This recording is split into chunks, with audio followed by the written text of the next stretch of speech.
Hi guys, this is gsnom.com and here with the review of the Xiaomi Mi A2. It's a mid-range phone that follows up on the highly successful Mi A1, which was for some people the best mid-range phone from last year.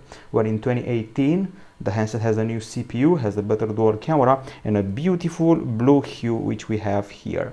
It's still got a unibody metal approach, not many phones have that, and the price tag is around $250 to $300 for the Xiaomi Mi A2, which is actually a cleaner software version of the Xiaomi Mi 6X. It's got Android on board and a metal body which comes with this beautiful blue approach. There are other versions, even a pink one. There's black, gold, red, rose gold and blue, of course, very light blue. We still got the antenna cutouts at the top and the bottom side, and the camera protrudes a lot, so much so that on a flat surface you'll be dragging it on the camera. Now when we want to talk about comfort and how comfy it is, it's a pretty wide and long phone, so one hand usage not very comfy, except for the fact for the moment when you have big hands, that's when it's comfy, but in general pretty wide and pretty long. It measures 7.3 millimeters in thickness and weighs 168 grams, which are pretty okay measurements, the exact same thickness of the predecessor and just 3 grams heavier. Also, the screen size has increased from 5.5 inch to 5.99 inch. In the end, a pretty well built phone, premium materials, quite slim but pretty wide and long, not the comfiest in the world, and the buttons responded well to my command. Screen wise, this is a 5.99 inch panel IPS LCD 18:9 Full HD plus, 1500 to 1 contrast ratio, and let's check out the experience. I'm going to have to rely on the good old Google Photos, or nope, I want to use MX Player because I want to go really full screen on this baby. Here we go, and this is it. Now you can clearly see that we got curved corners and a bit of a black edge around the image, which is that annoying. Now I have to say that colors are quite okay. I feel that they're a bit colder than usual. We have a pretty decent brightness and not a bad contrast, and the view angles are pretty wide or decently wide. Turn up the brightness a bit, you can see the colors better. Those are the viewing angles, and once again I have to say that I've seen more warmer colors on other phones. This one has cooler colors. Now let's talk about other aspects. So for one thing, we put the screen under the microscope and this is what came out. This is the pixel arrangement, RGB stripes, and we also did a measurement of the brightness, achieving a top level of 354 lux units. It could be better, to be honest, and I feel that it goes past HTC Ultra and the Huawei P8, but scores below the Samsung Galaxy J5 2017, below the OnePlus One and below the Nokia 7 Plus. We also have Gorilla Glass 5 protection, in case you were wondering. Now there are special settings for the screen, so you can go to the display. We got your brightness level, we got your night light, adaptive brightness, sleep, font size, display size, and ambient display with notifications and all that. So the screen is, I would say, mid-level, not memorable, and we go to other features. I'm going to talk about the CPU now. It's a Qualcomm Snapdragon 660, the same one you've seen on the Nokia 7 Plus. And also the phone comes with either 4 or 6 gigabytes of RAM, so 4 or 6 gigabytes of RAM, depending on the version you have. 32, 64 or 128 gigabytes of storage, and keep in mind there is no micro SD card slot here. I also found no lag, so you can easily run Riptide GP Renegade or Bendy in Nightmare Run on it. It can easily run Asphalt 9, and it can also handle some PUBG action, which is supported by this reasonably powerful CPU. As usual, our benchmark game remains Riptide because you can tweak the graphics to your liking, turn them all the way up, and here we go. Benchmark game for a while now, maybe they should release a new one. Nice looking water and frame rate, actually very good frame rate. And also the phone will not overheat, so that's something nice, and I just failed my race. Okay, now we go further. Gaming wise it checks out, and whatever you're doing on it, updates, going around menus, things like that, I did never encounter any trace of lag, so you can forget about lag. The clean software also helps. Now when it comes to the benchmarks, we did those, and let's see what came out of that. So I'm going to start with Antutu, provided that I actually find it. Okay, Antutu should be here, and this is Antutu 7. In Antutu 7, we actually beat the Asus Zenfone 5 and HTC U11 Live. We scored below the AllView Soul X5 Pro and the Nokia 7 Plus. We also did a Geekbench 4, and in Geekbench 4, these are the scores. Actually, not bad. We beat the Motorola Moto Z2 Play and the Samsung Galaxy A8 2018, but scored below the Zenfone 5 and the iPhone 7. We also did other benchmarks, including Slingshot, and let's try and find them again. These are some of the scores in the graphical department. In Slingshot, we were able to go past the Zenfone 5 and the AllView Soul X5 Pro, but score below the Nokia 7 Plus with the same CPU, below the LG G6 and the Huawei P10. So basically, we're gravitating around the area of the Zenfone 5, beating it or being below it, and also I think you can beat an HTC U11 Live. Now, temperature wise, we only have good news. The phone will never overheat no matter what you're doing. So here you can see we have 34.5 degrees Celsius achieved in GFX Bench, and in Riptide we have 35.3, so there's no trace of overheating, which is good news. On the battery front, it sounds quite fine. I would say generic, 3000 mAh battery, 5 volt 2 ampere charging, and the screenshots will reveal more details about the actual usage. We start off with the continuous video playback, which shows us an actual usage time of 8 hours and 49 minutes. I've seen many phones with 12 hours, 15 hours, so not that impressive. Only 8 hours, 49 minutes, not impressive. It can beat the Huawei Mate 10 Lite, Huawei P9 Lite and the Galaxy Note 4, but it remains below dozens of other phones like the LG aka Nokia 6.1 and the Xiaomi Mi A1, yes, I know, the predecessor. Now we also did PC Mark, which is a continuous usage simulation test. We achieved 7 hours 41 minutes, which is just okay, doesn't break any records for sure. It beats Xperia XZ3, which we're also testing these days, and the Asus Zenfone 5Z, but scores below the Huawei Mate 9 Pro, Nokia 5, and once again the predecessor Xiaomi Mi A1. The charging is, I would say, moderate, 1 hour and 47 minutes, the equal of the HTC U11 and the P10 Plus. By the way, after 1 hour of charging, we're at 71%, which is actually not bad. The settings include typical battery saver options, ambient display, and battery optimization. So the battery, I would say, is a mixed bunch. Basically not impressive because it's below the Mi A1, the predecessor of the Mi A2. Now on the acoustics front, you may see two grills here.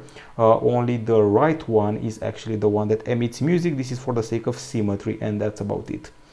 When it comes to the experience, you're getting your fill with Google Play Music, which is provided with an equalizer, which is, I would say, rather typical, nothing fancy here. Snapdragon Audio Plus, pop, rock, electronic, custom, some bass boost, surround sound and reverb if you want it, and that's about it. Now let's listen to some tunes.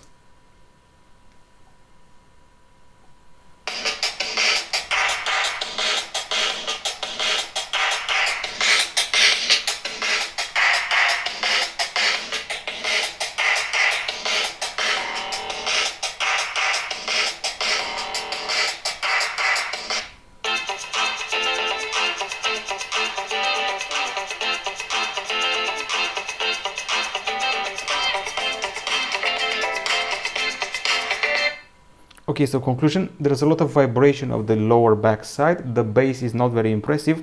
I would say that the volume is quite satisfying and the voice is okay in the songs with voice and the movies. I like the reverb here and I didn't find any distortion, so that's solid. Now we did a decibel meter test and let's see how that panned out. So the first test we did, the other one with the sample, revealed a 90 decibel result at the front and the back, which places this phone above the Nokia 7 Plus and the Galaxy S8. But the more relevant test is the one with Riptide GP Renegade, because it scored 97.3 decibels, which beats the Xiaomi Mi 6, Xiaomi Mi A1, the predecessor, and also the Motorola Moto G6 Plus. Still, we scored below the Xperia X82 Ultra and the Samsung Galaxy A6 2018. Enough with the acoustics, I would say they're satisfying. You will not cover the speaker in landscape, and there's that. Also, no bundle headphones. We go to the camera and we find here at the front a pretty impressive 20 megapixel shooter with 4-in-1 pixel binding. That's the front camera. And the back camera is a combo of 12 and 20 megapixels, 12 and 20 megapixel sensors, and we have here the dual LED flash between them. These are Sony sensors which promise some quality. And now let's see what else the camera offers.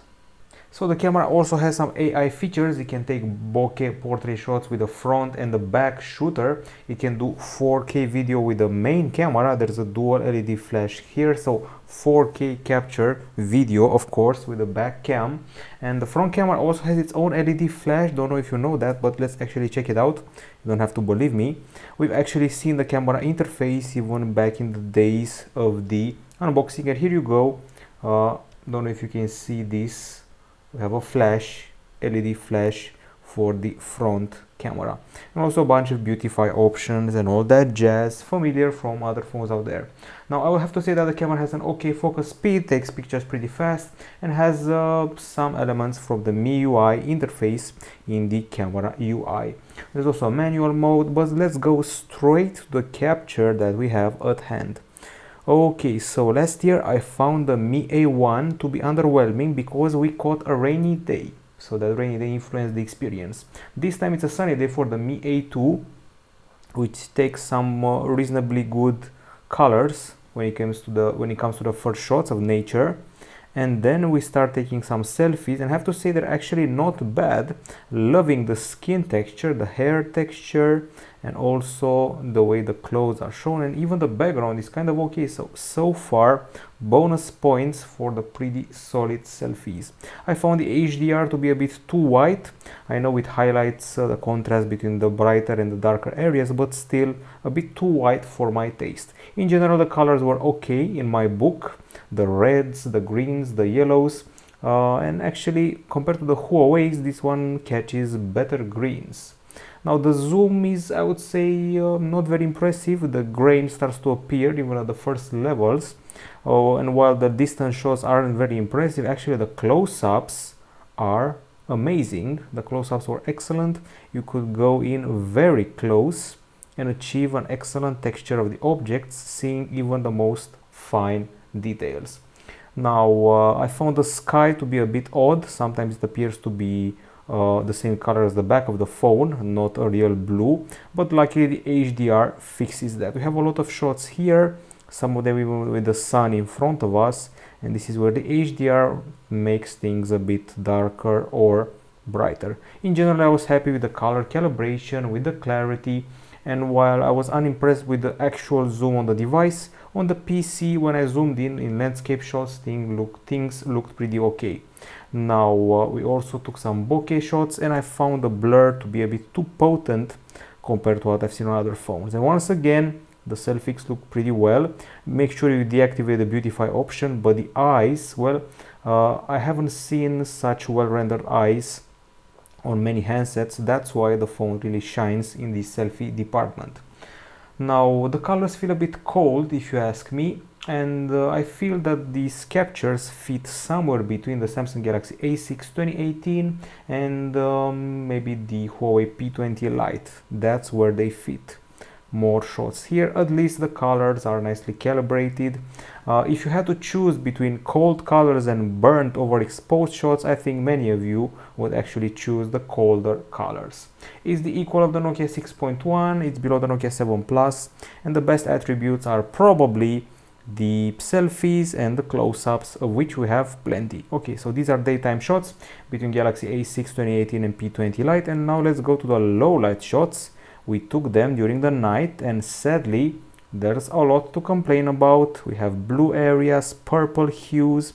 I found the flash to be too white. It whitens up the image a bit too much. The zoom is rather underwhelming. Street light halos have a pretty okay size.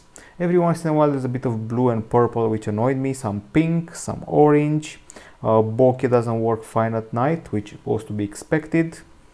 And afterwards, after the first few shots, we actually had some with pretty decent halos. So at first the halos were unimpressive, too big, but then they actually were some of the best on the market.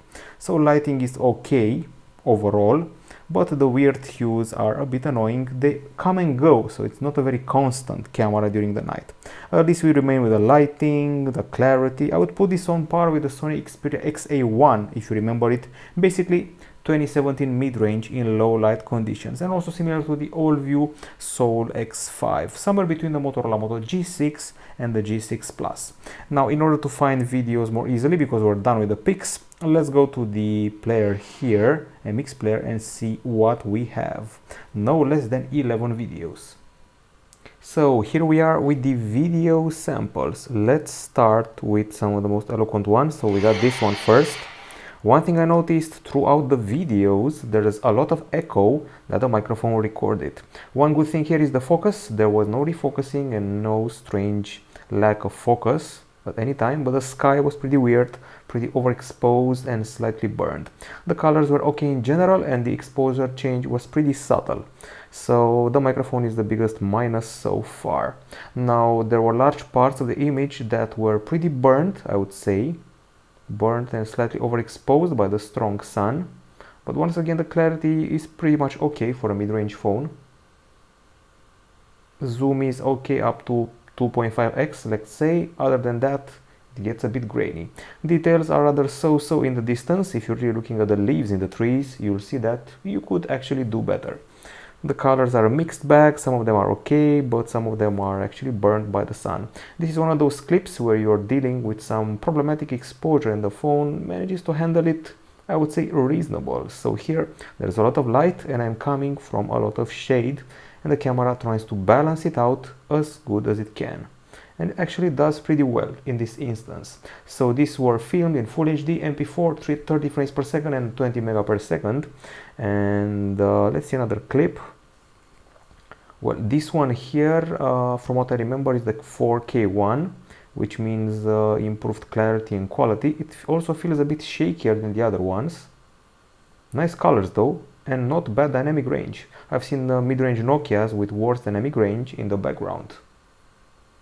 Okay, and then came the stabilization test. Of course, the electronic one was walking around, and I was actually pretty much surprised by the electronic stabilization.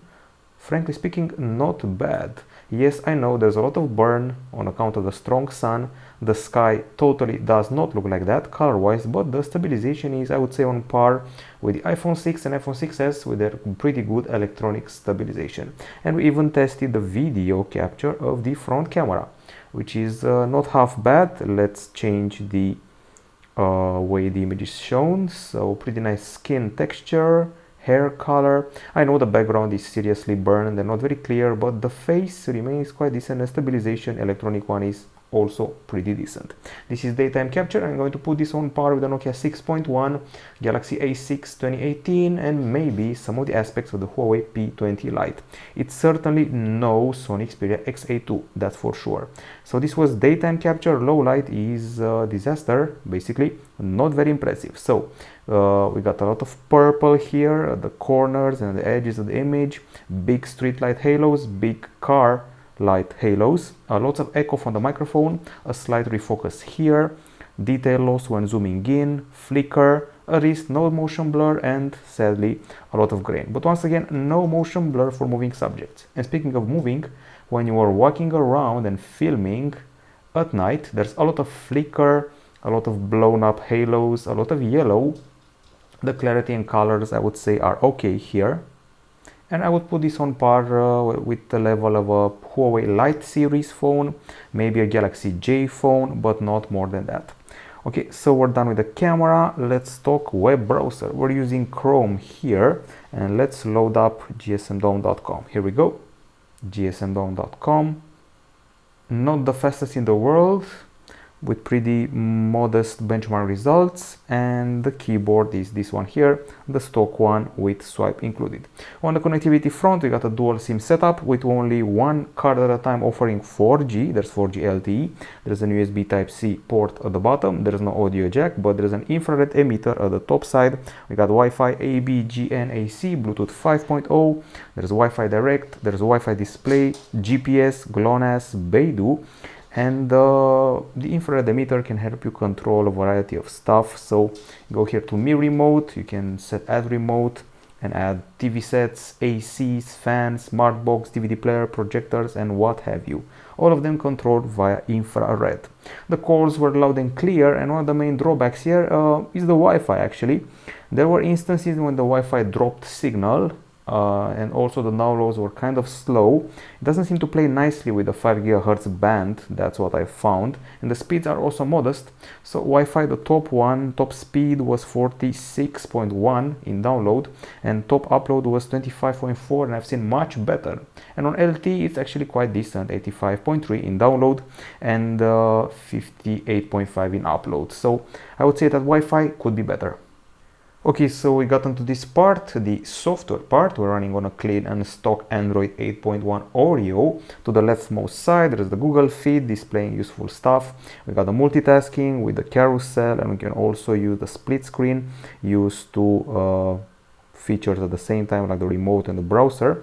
Now that's the multitasking, and other than that, pretty typical interface. Not many changes from other stock Android phones like the Motorola's and the Nokia's. Let's see what else. Keep the screen pressed. You got your wallpapers, widgets, and home settings. Stock widgets all around.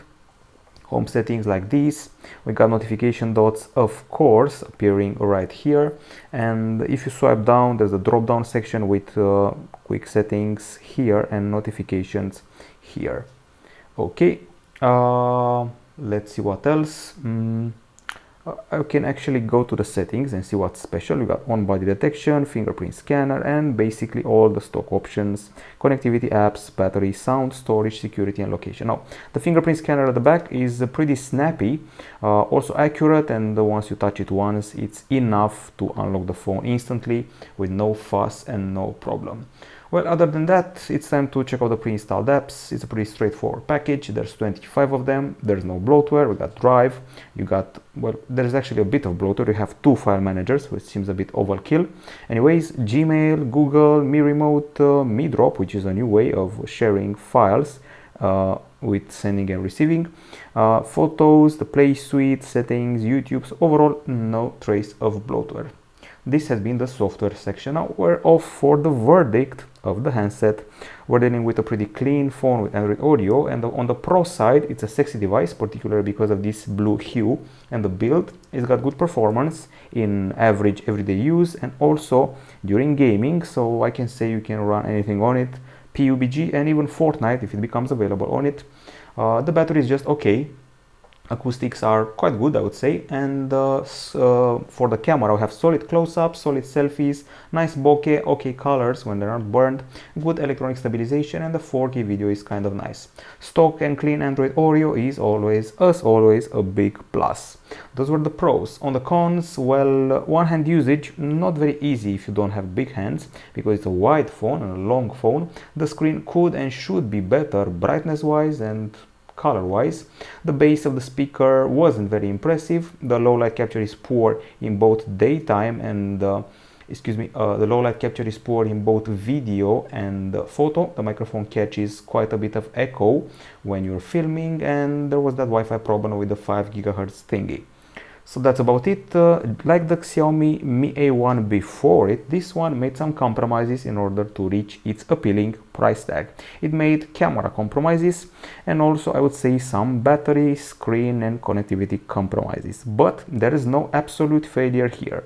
There is no absolute failure and no major reason for not buying this phone. It's good looking, and I would actually pick it over the Nokia 6.1, to be honest. And it can fight the Nokia 6.1 with ease, and also the Samsung Galaxy A6 2018, although I have a feeling that those may challenge it in the battery section. However, I would pick the Sony Xperia XA2 over this in a heartbeat, as well as the Allview Soul X5, to be honest. In the end, this remains basically a, I would say, gaming device, because it can run games with ease and will continue to do so. It's a selfie phone, it's a music phone, it's got a clear OS, and once it gets Android Pie, it will become even more appealing, and it should get it pretty soon because it's part of the Android One program. This has been the review of the Xiaomi Mi A2, a pretty worthy upgrade for the Mi A1. The camera is clearly better, that's what you have to remember, and it can fight several mid-rangers, but not the high mid-rangers, the regular mid-rangers. This has been the review from gsmm.com. Bye bye.